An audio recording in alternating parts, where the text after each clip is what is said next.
In just 5 days, a social media ban brought down an entire government. The Himalayan nation of Nepal witnessed something unprecedented. Generation Z didn't just protest, they torched the Supreme Court, stormed parliament, and forced a prime minister to resign. But this isn't just another youth uprising. This is the evolution of color revolutions for the digital age. Nepal has become the testing ground for a new form of imperial warfare. What you're about to discover will change how you see every spontaneous uprising from here forward. This is the story of how your smartphone became a weapon of regime change, how legitimate anger becomes imperial ammunition, and why Nepal's revolution might be coming to a country near you. Nepal represents one of the world's most extreme examples of economic dependency disguised as development. The country receives over $11 billion in remittances annually, accounting for 33% of GDP, making it among the most remittance-dependent economies globally.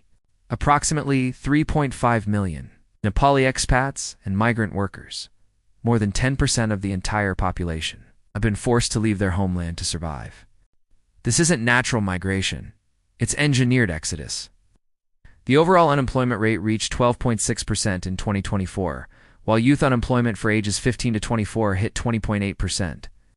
Even more devastating, 32.6% of unemployed Nepali youth are neither working nor pursuing education, compared to 23.5% in neighboring India. These statistics reveal a deliberately maintained cycle of underdevelopment. Nepal's economy has been structured to export its most valuable resource, young and educated workers, while remaining dependent on foreign platforms, foreign investment, and foreign decision-making.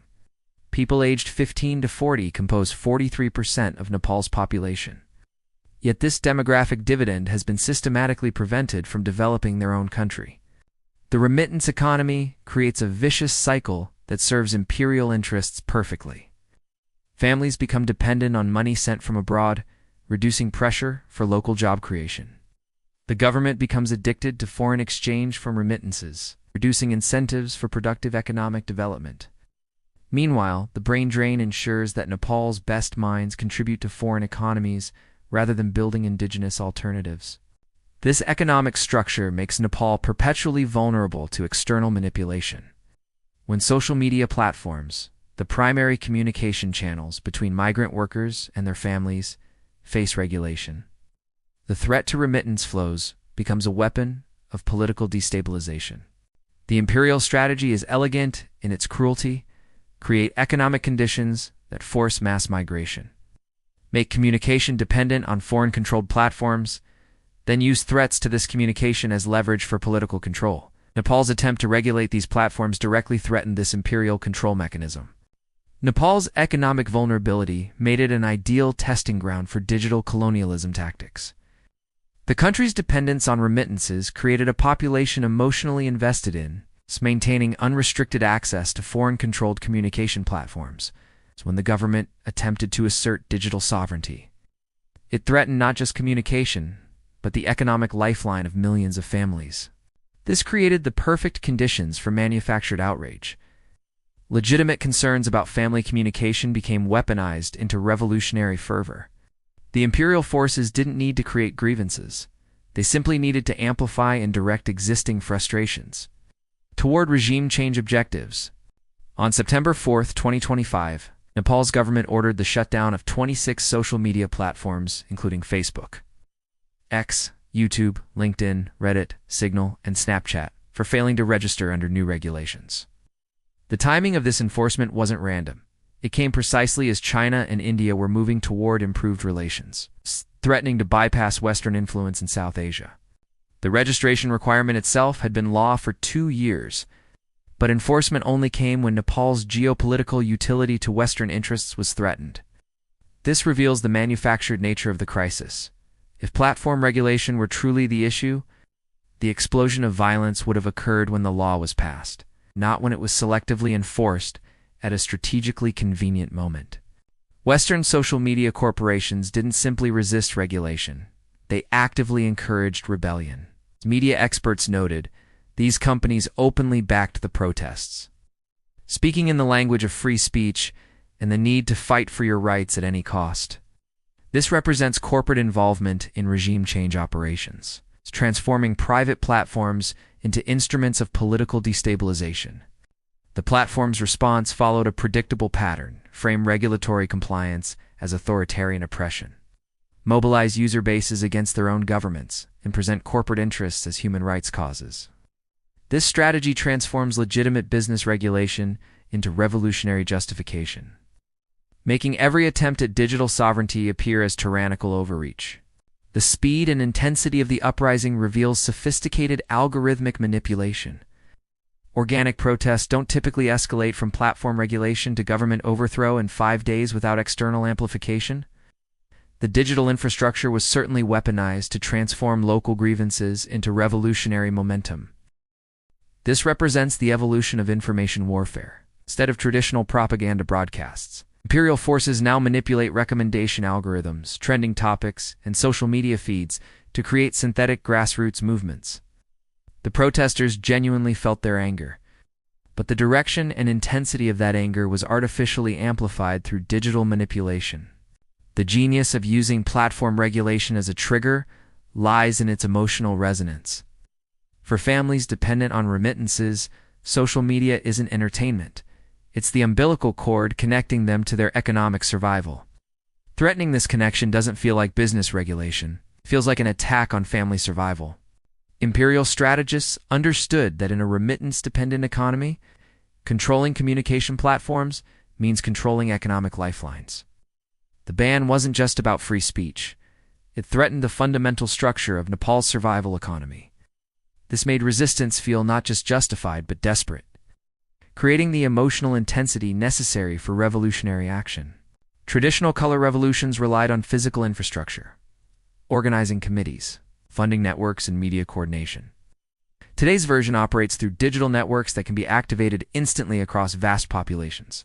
Nepal demonstrates how imperial destabilization has adapted to the smartphone age. The old model required years of preparation, building civil society organizations, training activists, and establishing media networks.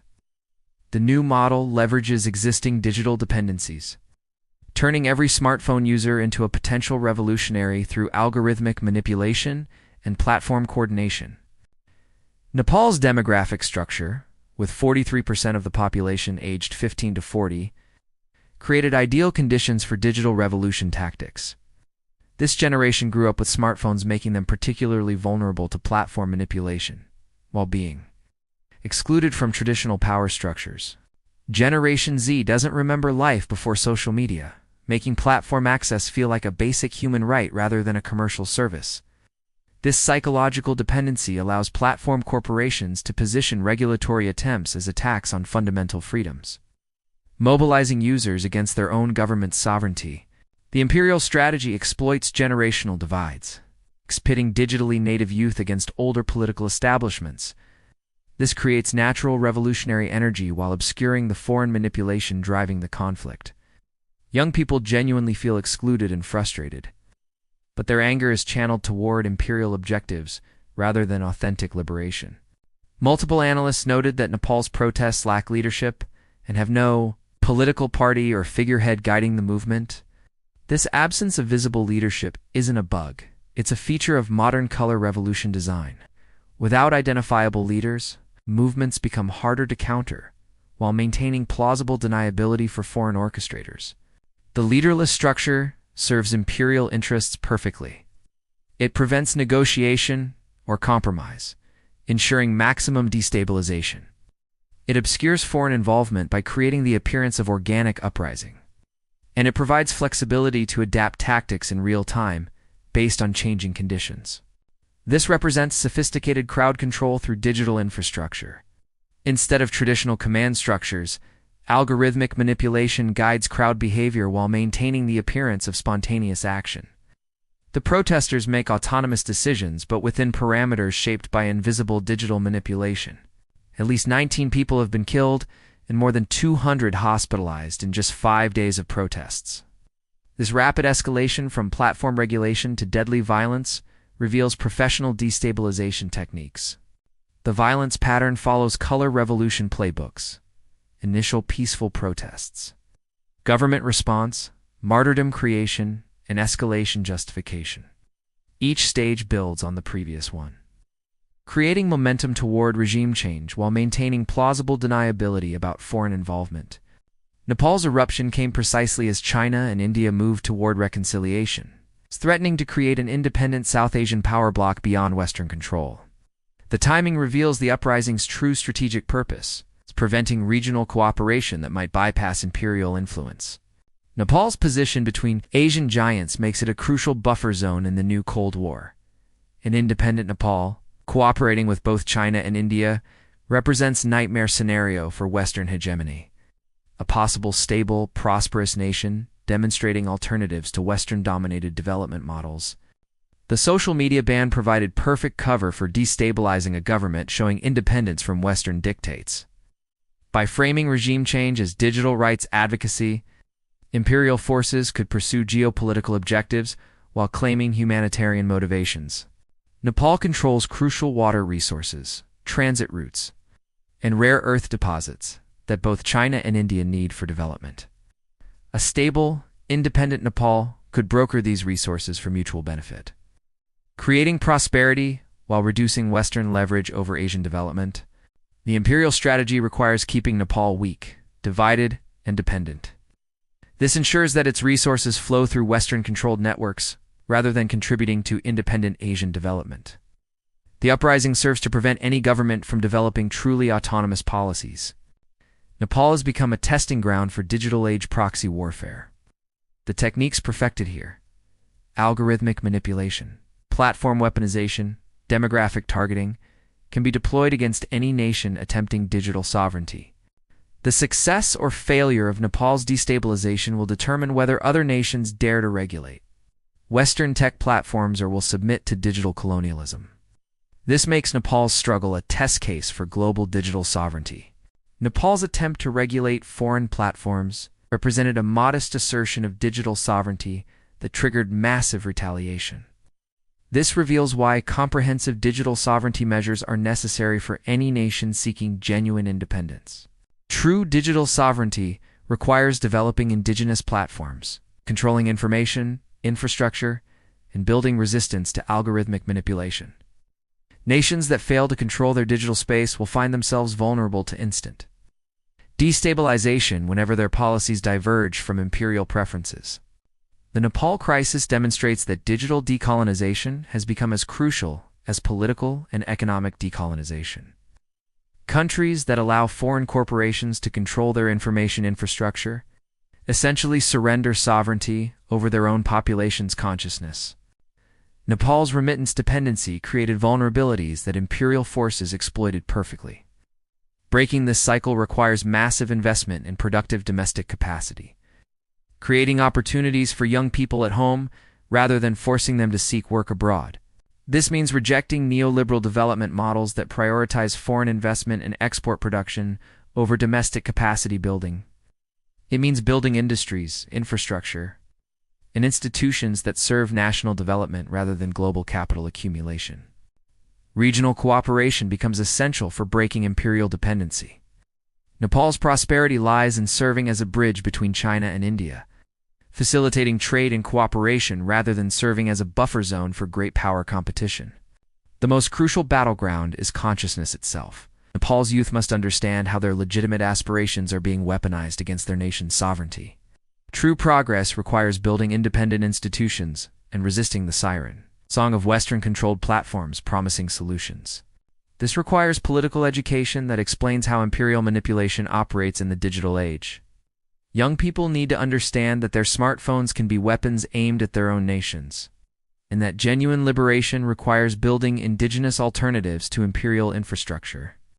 Nepal's struggle represents a test case for digital sovereignty worldwide. If imperial forces succeed in using social media platforms to topple governments that assert regulatory authority, no nation will be safe from digital colonialism.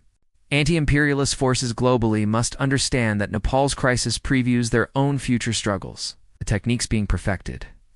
They will be deployed against every nation that dares to challenge the Western technological hegemony. Victory requires both technical solutions and political consciousness. Nations must build alternative platforms, while educating populations about how imperial manipulation operates through familiar digital infrastructure. Nepal's Generation Z uprising reveals the sophisticated evolution of imperial interference for the digital age. While the grievances driving youth to the streets are real, their manipulation serves foreign interests rather than national liberation. The path forward demands digital sovereignty, political consciousness, and anti-imperialist unity. Only by understanding how color revolutions have transformed into internet revolutions can targeted nations develop effective resistance strategies. The stakes extend far beyond Nepal. This small Himalayan nation has become the testing ground for digital colonialism tactics that will be deployed globally. The outcome will determine whether the internet remains a tool of imperial domination or becomes a space for genuine human development and communication. The fire that consumed Nepal's government was lit by imperial design, but it was fueled by real grievances that demand real solutions.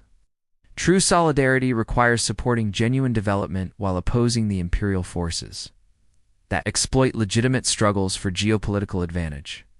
The revolution will not be digitized. It will be decolonized. And Nepal's struggle shows us exactly what that battle will look like. What do you think? Leave your thoughts on comments.